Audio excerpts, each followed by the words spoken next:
Morning traders, आज हम लोगों का 5 अप्रैल सैटरडे का दिन और सुबह के 11:30 बज रहे हैं। सो लेट्स सी मंडे की प्लानिंग हमें किस तरीके से करनी है एंड पिछले 2 दिनों के अंदर क्या हुआ है एंड अभी करंट सिचुएशन क्या चल रही है।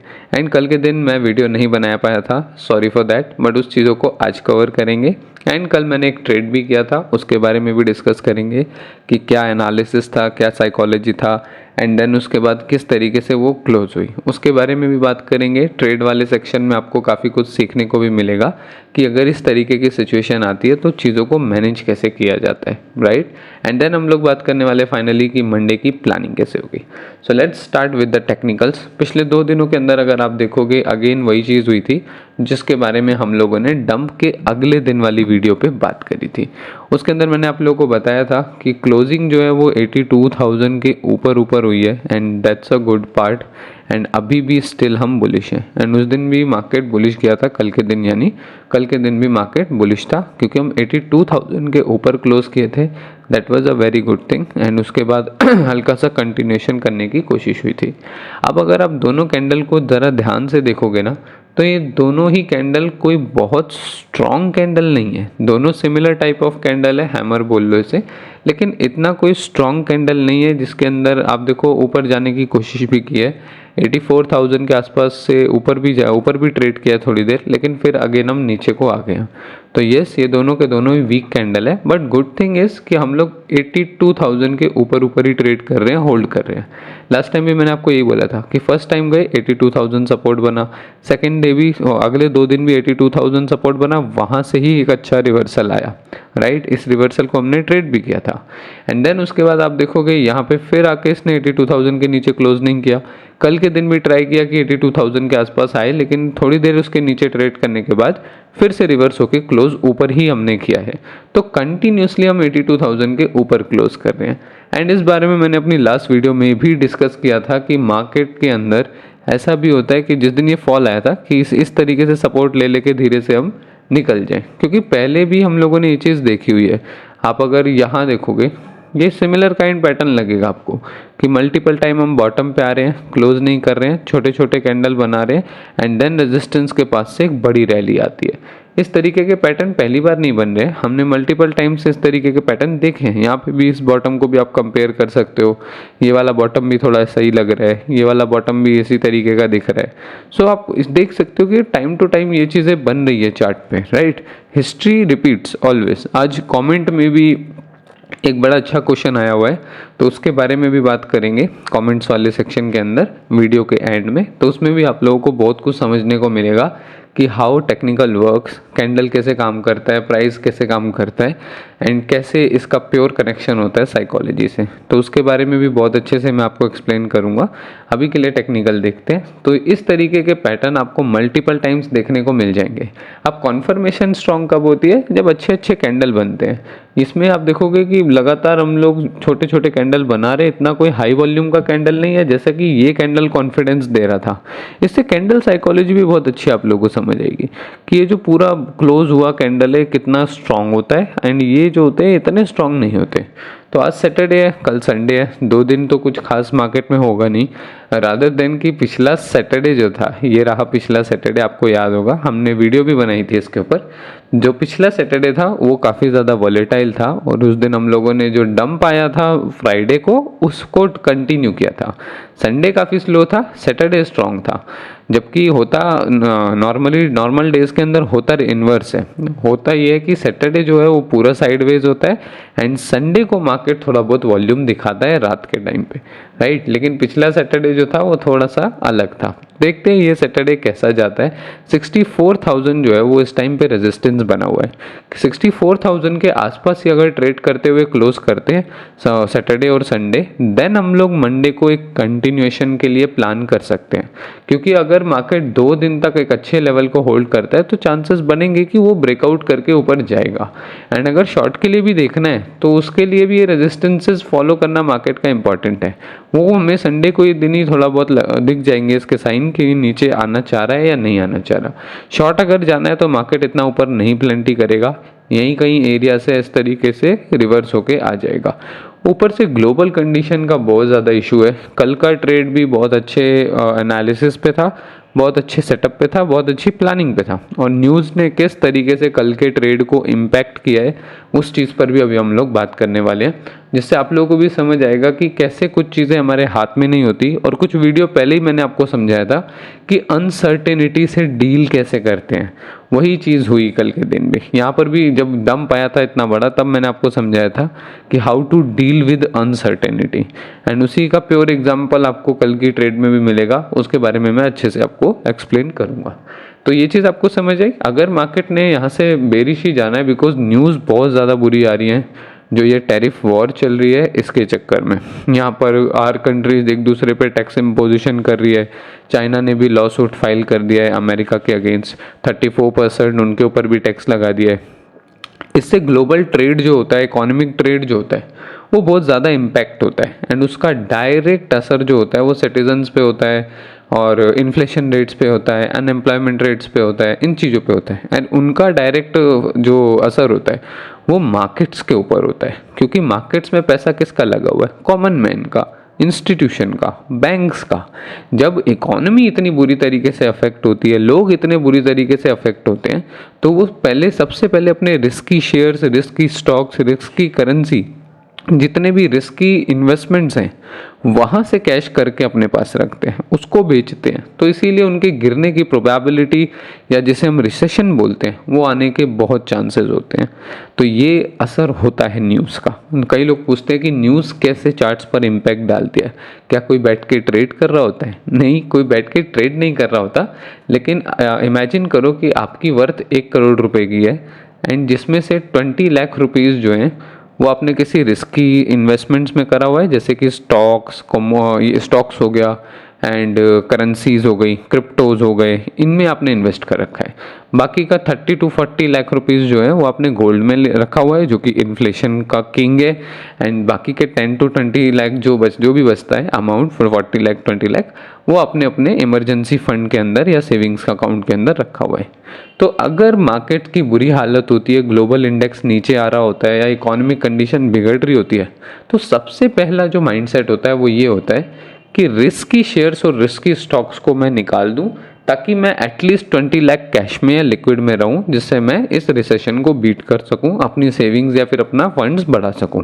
लोग सेविंग्स पर ज़्यादा फोकस करते हैं, गोल्ड पे ज़्यादा फोकस करते हैं जब भी इकोनॉमिक कंडीशन बुरी होती है। एंड रिस्की इन्वेस्टमेंट जैसे कि स्टॉक, शेयर्स, क्रिप्टो, इनसे एग्जिट लेना पसंद करते हैं, because they are risky, right. तो इसीलिए अगर न्यूज़ इतनी ख़राब आती गई तो फ़र्क नहीं पड़ता कि चार्ट पे क्या बन रहा है, बुलिश बन रहा है, बेरिश बन रहा है, मार्केट तो रिसेशन में जाएगा एंड बेरिश मार्केट दिखेगी।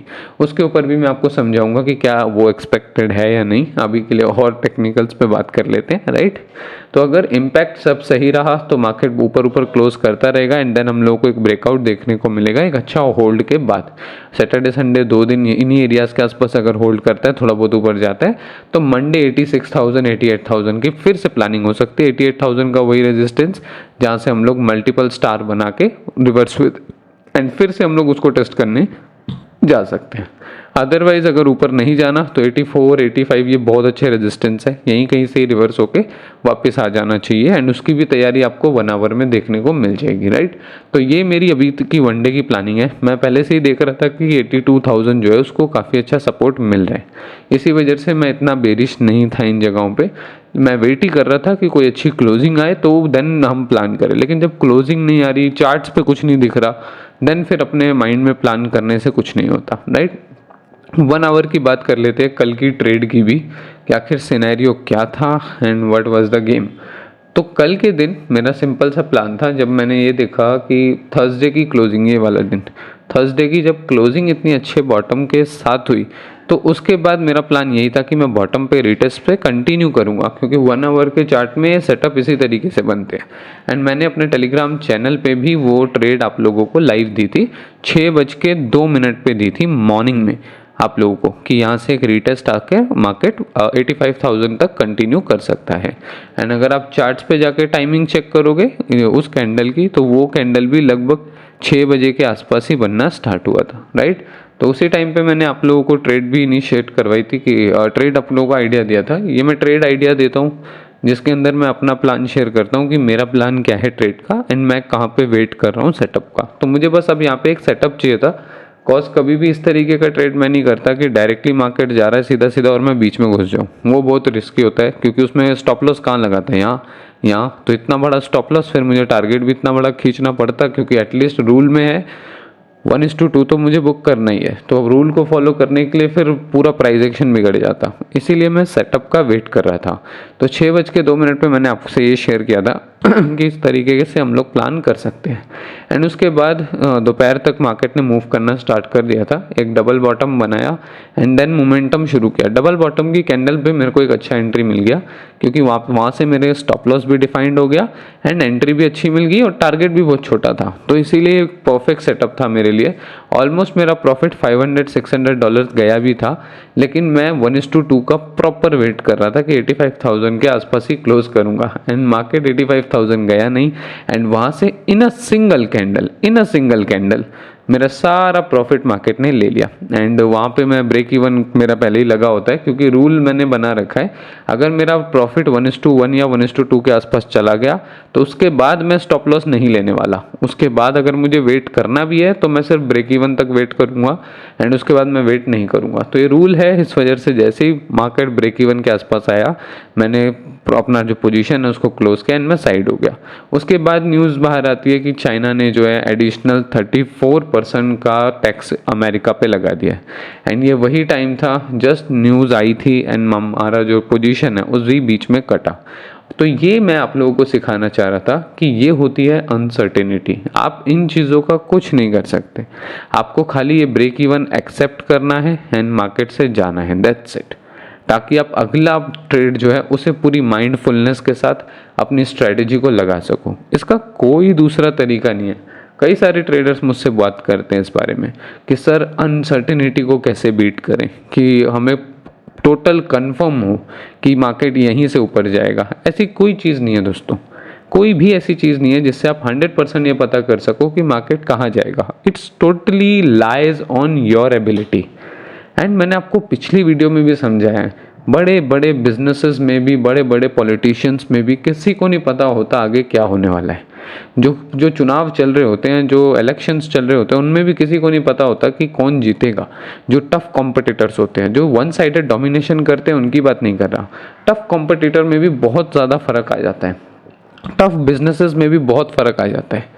तो it's a game of probability and risk reward and and में आपको बचाता है आपका मनी मैनेजमेंट। बड़े बड़े बैंक्स, बड़े बड़े investors, they are just good money managers. उनके पास कोई हाई प्रोबेबिलिटी सेटअप्स नहीं है। उनकी भी एक्यूरेसी जा जाके देखोगे तो 30% है, यानी कि 100 में से 30 ट्रेड वो सही कर रहे, 70 ट्रेड उनकी भी गलत जा रही है। This is a game of failures. इस चीज़ को कोई नहीं समझता कि जहाँ पे 97% लोग लॉस कर रहे हैं, उस गेम को हम गेम ऑफ विनिंग नहीं कहेंगे, उसको हम गेम ऑफ फेलियर कहेंगे, गेम ऑफ लॉसेस कहेंगे। तो यहाँ पे जो जितने बेहतर लॉसेस ले सकता है, जितने अच्छे लॉसेस ले सकता है, वही जीतता है। अब इसी ट्रेड में अगर मैं स्टॉप लॉस ले लेता तो मेरा ऑलमोस्ट स्टॉप लॉस लग रहा था $300 का या फिर $250-280 का। अब ये $300 का लॉस ले लेता, देन उसके बाद अगला ट्रेड मेरे को करना होता, अगले ट्रेड में अगर 500-600 का मेरे को स्टॉप लॉस आ जाता तो मेरी साइकोलॉजी पूरी तरीके से बिगड़ जाती कि एक तो मैं 1:2 के प्रॉफिट से घूम के आ रहा हूँ, ऊपर से मैं जाके स्टॉप लॉस भी ले रहा हूँ। अभी मेरे लिए क्या है, 0 to 0 है, कॉस्ट टू कॉस्ट है कि मैंने ट्रेड करी और नहीं करी, इसका मेरे PNL पे कोई इम्पैक्ट नहीं आया, एटलीस्ट नेगेटिव इम्पैक्ट नहीं आया। तो ट्रेडर्स अपने बैड डेज को कितना अच्छे से मैनेज करते हैं वही डिसाइड करेगा कि उनके गुड डेज उन्हें प्रॉफिट देंगे भी या सिर्फ रिकवरी में निकल जाएंगे। अच्छे अच्छे ट्रेडर का भी प्रॉफिट होते हैं भाई, छोटे छोटे ट्रेडर्स के भी बहुत अच्छे प्रॉफिट्स होते हैं। किसी किसी दिन वो बहुत अच्छा हाथ मारते हैं, बहुत अच्छी ट्रेडिंग करते हैं, लेकिन इशू ये है कि उससे पहले वो इतनी गंदी ट्रेडिंग कर चुके होते हैं कि वो सिर्फ रिकवरी में जाता है प्रॉफिट। तो इसीलिए अपने बैड डेज को मैनेज करो। हम आपको याद होगा एवाक्स की ट्रेड हमारी पिछले महीने सबसे अच्छी ट्रेड थी एंड उसके बाद वैसी कोई ट्रेड मुझे मिली ही नहीं। तब उसके बाद से मैं क्या कर रहा हूँ, यहाँ पे अच्छी एनालिसिस थी 50% वाली, मैं उस पर कॉन्फिडेंट नहीं था, मैं ट्रेड नहीं कर पाया। फिर उसके बाद रिवर्सल का तो प्लान ही नहीं था, तो मैं इसको भी ट्रेड नहीं किया। उसके बाद मैंने यहाँ ट्रेड लिया, ये ब्रेक इवन हिट हो गया। मैंने सोल में ट्रेड लिया, वो ब्रेक इवन हिट हो गया। तो इससे क्या मेरी ट्रेडिंग बैड हो गई? Never. This is how you need to survive in the market. At least मैं लॉस नहीं कर रहा, और जो सेटअप मैं ले रहा हूँ वो अच्छा जा रहा है। मेरे को पता है कि ये सेटअप अच्छा है, मेरी स्ट्रेटजी काम करती है। अगर मेरे को स्ट्रेटजी पर डाउट है तो I will go again to back test it. फिर से मैं उसको समझूंगा कि और क्या चीज़ें मैं इंप्रूव कर सकता हूँ या इंक्लूड कर सकता हूँ, देन मैं उसको करेक्ट करूँगा। लेकिन उससे पहले stay on the plan, stay on the figure, और जो आपका प्लान है, जो आपकी स्ट्रेटजी है, उस पर लगे रहो। That is a simple method to earn money in markets, right. तो थ्योरी पार्ट हो गई काफ़ी सारी। Let's jump on again technicals. तो 1 आवर के अकॉर्डिंग किस तरीके से प्लान कर सकते हैं अगला दिन, वो देख लेते हैं। मंडे को क्या सोच रहा हूँ। अब मैं ये कह रहा था आपको 84,000 इज़ द लेवल। अगर सैटरडे संडे इन्हीं लेवल्स के आसपास जाते हैं, देन मंडे को एक अच्छा ब्रेकआउट देकर कंटिन्यूएशन में जा सकते हैं, एंड फिर से हम 87,000 का रेजिस्टेंस टेस्ट करने के लिए देख सकते हैं। और अगर मार्केट को बेरिश होना है तो 85-84 इज़ अ गुड रेजिस्टेंस।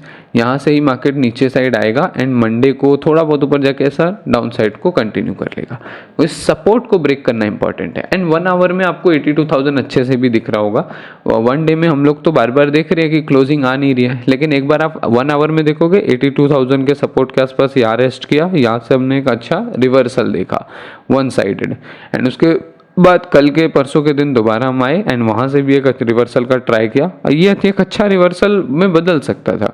अगर चाइना की न्यूज़ नहीं आती तो ये एक अच्छा रिवर्सल में बदल सकता था। हो सकता था ऊपर होल्ड करते, देन ऊपर कंटिन्यू करते, फिर से 87 को टेस्ट करने आते, राइट। तो ये चीज़ें हैं, इस तरीके से 1 आवर में प्लानिंग होगी। अगर मंडे को हमें बुलिश प्लान करना है तो हमें क्लोजिंग भी अच्छी चाहिए।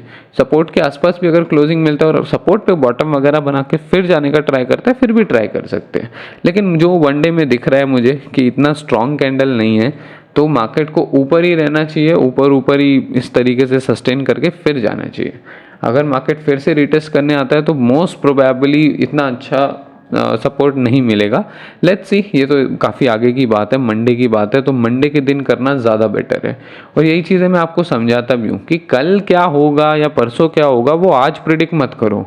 अभी क्या हो रहा है उसको देख के डिसाइड करो कि ये आपका ट्रेंड बन रहा है कि नहीं बन रहा। इतना लंबा सोचने से कुछ नहीं होगा। क्या मिला इतना लंबा सोच के? जितने लोगों ने इस दिन की प्लानिंग करी होगी उन्हें पता होगा कि चाइना इसी दिन इतना टैक्स इम्पोज कर देगा, और ये जो 2 अप्रैल को इतना बड़ा डंप आया जो डोनाल्ड ट्रम्प ने जो किया, उसके बाद आपको क्या लगता है ये सारा गेम अनसर्टेनिटी का है। किसी को इस दिन नहीं पता होगा कि इस दिन जाके वो टैरिफ लॉज इस तरीके से बिहेव करेंगे, या इस दिन किसी को नहीं पता होगा कि टैरिफ लॉज 2 दिन बाद फिर से हिट करेंगे।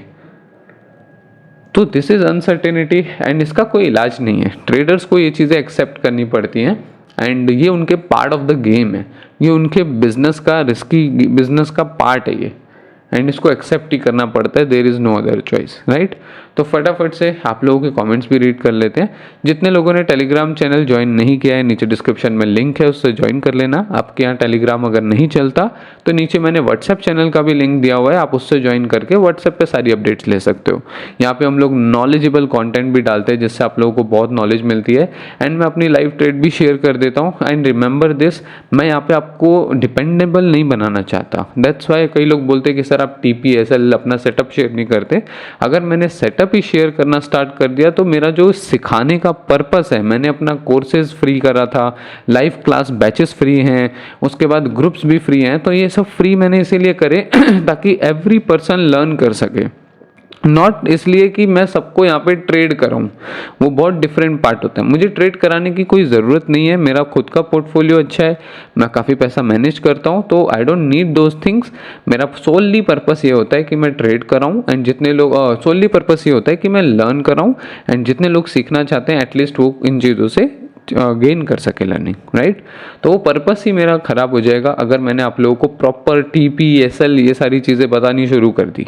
उससे सब के सब डिपेंड हो जाएंगे कि इस ग्रुप में ट्रेड आएगा, हमको करना है, दैट्स इट। कोई अपना दिमाग नहीं लगाएगा कि सेटअप क्या होते हैं, टेक्निकल्स क्या होते हैं। सबको दिख रहा है कि हाँ भाई बंदा लॉन्ग जा रहा है, लॉन्ग ले लो, बंदा शॉर्ट जा रहा है, शॉर्ट ले लो।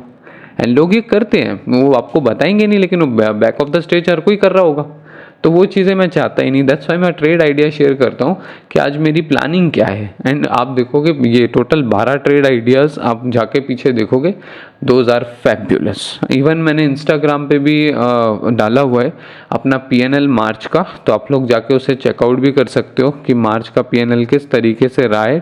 ट्रेड ओवरव्यू नाम का सेक्शन है इंस्टाग्राम हाइलाइट्स पे, वहाँ जाके आप चेक कर सकते हो।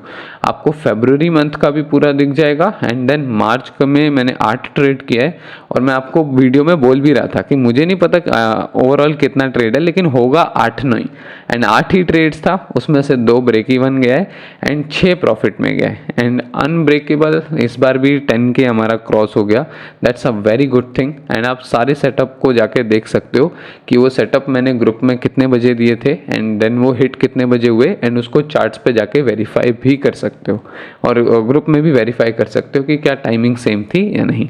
लेट्स सी अप्रैल मंथ किस तरीके का जाता है, क्योंकि अप्रैल मंथ अभी तक अगर आप देखोगे तो मेरा सिर्फ 2 ब्रेक इवन गया है, एंड इसके अलावा कोई प्रॉफिट्स नहीं है ज़्यादा अप्रैल मंथ के अंदर। So let's see how does our April goes, and किस तरीके से चीज़ें आगे होती हैं, राइट। क्योंकि मैं कुछ ज़्यादा एक्सपेक्ट नहीं कर रहा अपनी ट्रेडिंग से, जस्ट जो रूल्स हैं, जो सिस्टम मैं फॉलो करता आया हूँ, I will carry on it. और आप लोग के कमेंट्स फटाफट से पढ़ लेते हैं।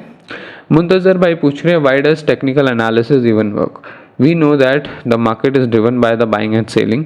Then when a pattern occurs on the chart, how does it tell us, how does it predict that people are going to buy or sell? Here are so many people are going to do it. Video के start में मैंने आप लोगों को बोला था कि एक कमेंट आया है जो कैंडल्स को लेके है, साइकोलॉजी को लेके है, प्राइस साइकोलॉजी को लेके, तो उसका जवाब देने में मज़ा आएगा। तो मुंतजर भाई आपने अपना क्वेश्चन का आंसर खुद दे दिया कि टेक्निकल एनालिसिस वर्क क्यों करता है। देखो, टेक्निकल एनालिसिस कुछ खास नहीं है, जस्ट लोगों की प्राइस को लेके क्या साइकोलॉजी है, बस उसको दिखाने का एक तरीका है। अगर लोग बुलिश हैं तो आपको ग्रीन कैंडल्स दिख रही होंगी कि हाँ भाई प्राइस ऊपर जा रही है। बगल में प्राइस बार होता है $20, $40, $60। जब लोग बुलिश होते हैं तो ग्रीन कैंडल्स बनता है, प्राइस ऊपर जाता है। जब लोग थोड़ा बहुत सेल कर रहे होते हैं तो एक रीटेस्ट आता है। जब लोग वापस से $40 का सपोर्ट लेके कंटिन्यू दोबारा से खरीद रहे होते हैं, तब एक रीटेस्ट और फिर बाइंग आती है। तो टेक्निकल एनालिसिस क्यों वर्क करता है, ये तो हमें दिख गया कि वो एक्चुअल में लोगों की साइकोलॉजी को डिपिक्ट करता है कि लोग क्या करना पसंद कर रहे हैं। लोग साइडवेज जा रहे हैं, लोग ट्रेड नहीं कर रहे हैं, या बहुत ज़्यादा सेलिंग आ रही है, लोग बेच रहे हैं बहुत ज़्यादा, या बहुत ज़्यादा बाइंग आ रही है, लोग खरीदना पसंद कर रहे हैं, या वॉलीटिलिटी हो रही है, कोई डिसाइड नहीं कर पा रहे हैं कि क्या करना है। तो यही सारी चीज़ें चार्ट्स पे दिखती हैं। एंड हमें कैसे पता लगता है कि अगर कोई पैटर्न बना है वो ऊपर जाएगा या नीचे जाएगा? Simple, from history. Past history repeats itself. ये आप लोगों ने सबने सुना होगा मार्केट्स के अंदर कि हिस्ट्री रिपीट्स इटसेल्फ। तो जितनी भी पीछे चीज़ें हो गई हैं कि बाइंग कैसे आई थी, क्योंकि लोगों का सोचने का तरीका कभी नहीं बदलता, या तो वो खरीदेंगे या तो बेचेंगे, राइट। ये 2 ही चीज़ें हो रही है मार्केट के अंदर। तो इट्स वेरी सिंपल ये समझना कि मार्केट में या तो रिवर्सल आता है या तो कंटिन्यूएशन आता है, या तो जो करेंट ट्रेंड है वो चलता जाएगा, या तो जो ट्रेंड चल रहा था वो रिवर्स होगा। तो ये बहुत सिंपल चीज़ है। इसीलिए लोगों को देखोगे आप, लोगों का ट्रेडिंग में कुछ खास नहीं, सिर्फ फियर और ग्रीड चलता रहता है। इन फियर और ग्रीड से इम्पैक्ट होके वो बाइंग और सेलिंग करते हैं। और इसीलिए सेम सिमिलर पैटर्न्स आपको मार्केट में बार बार दिखते हैं, क्योंकि people don't change, psychology change नहीं होती किसी की भी। मार्केट उसी तरीके से बार बार जाएगा, गिरेगा तो वैसा ही कुछ टॉप बना के गिरेगा, उठेगा तो वैसा ही कुछ बॉटम बना के उठेगा, कंटिन्यूशन करेगा तो वैसा ही कोई होल्ड और ब्रेकआउट करेगा। तो सिमिलर टाइप की साइकोलॉजी सालों से चलती आ रही है मार्केट की, क्योंकि लोगों का बिहेवियर मार्केट्स को लेके सेम है। That's why history repeats itself. जो पीछे चीज़ें हो चुकी होती हैं वही चीज़ें आगे होने के बहुत हाई प्रोबेबिलिटी होती है। वो किस तरीके से होगा, नो वन नोज दैट, लेकिन यस वो एक हद तक अपने आप को रिजेंबल करती है। दैट्स वाई एक टेक्निकल एनालिस्ट को या एक ट्रेडर को ये पता होता है कि आगे मार्केट में क्या हो सकता है। एंड रिमेंबर माई वर्ड्स, मैंने कहा कि क्या हो सकता है, नो वन नोज कि क्या होगा। एंड दोनों में बहुत बड़ा फासला है।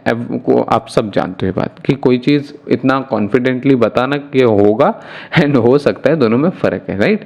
प्रोबेबिलिटी का फ़र्क है। सर राणा भाई पूछ रहे सर फंडेड अकाउंट चैलेंज भी स्टार्ट करें रोड टू फंडेड के नाम से रील की फॉर्म में, मज़ा आएगा।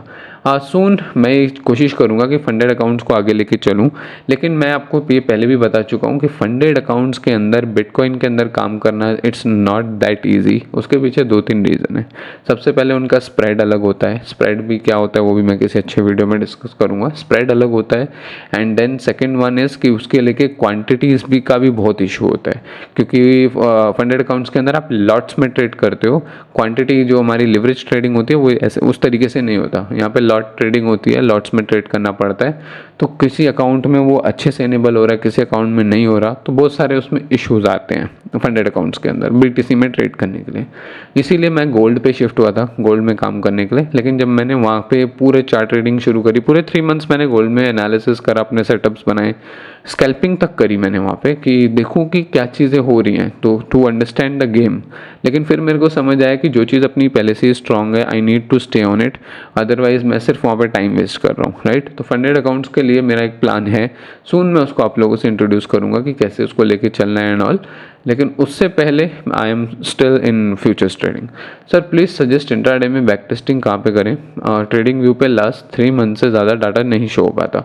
हाँ, ये इशू मेरे साथ भी आ रहा था। Then I bought the premium. मैं अभी मेरा प्रीमियम सब्सक्रिप्शन पिछले 2 साल से चल रहा है ट्रेडिंग व्यू का।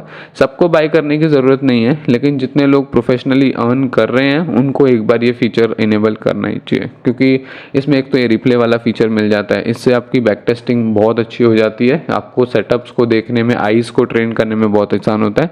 एंड देन चार्ट्स का डेटा भी बहुत सारा मिल जाता है, जिससे कि आप वो कर सकते हो।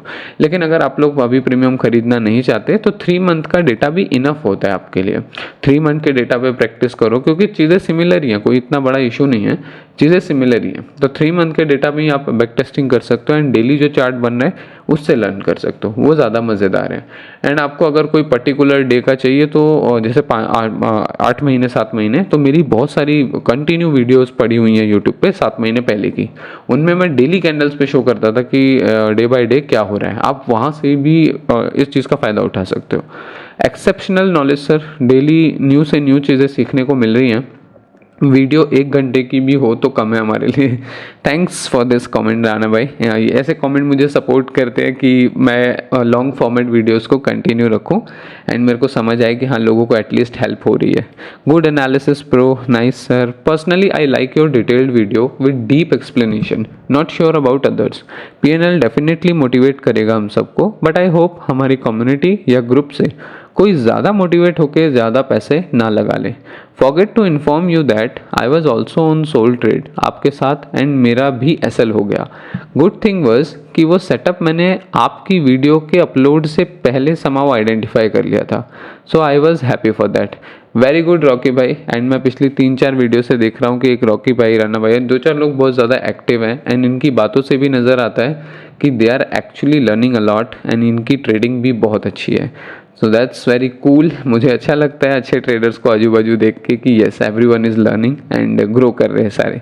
That's totally a good and heart warming comment मेरे लिए। एंड PNL की जो आपने बात करी कि PNL से इन्फ्लुएंस होके कोई और इतना ज़्यादा रिस्क ना ले ले, तो येस, ये मेरी आप सबसे अपील है कि मैं जो भी PNL दिखा रहा हूँ ये मेरे 8-9 साल का एक्सपीरियंस है।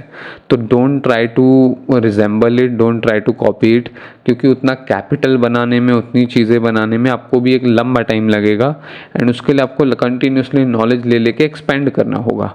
एक्सपेंड के ऊपर भी मैं बहुत जल्द एक वीडियो लेकर आऊँगा जिसके अंदर मैं आपको बताऊँगा कि अपनी ट्रेडिंग में कैसे आपको एक छोटे कैपिटल को बड़े कैपिटल में ग्रो करना होता है एंड टोटल प्रैक्टिकल बात करूँगा, जिससे आप लोगों का दिमाग खुल जाएगा कि यस, इस तरीके से कैपिटल बढ़ता है, राइट।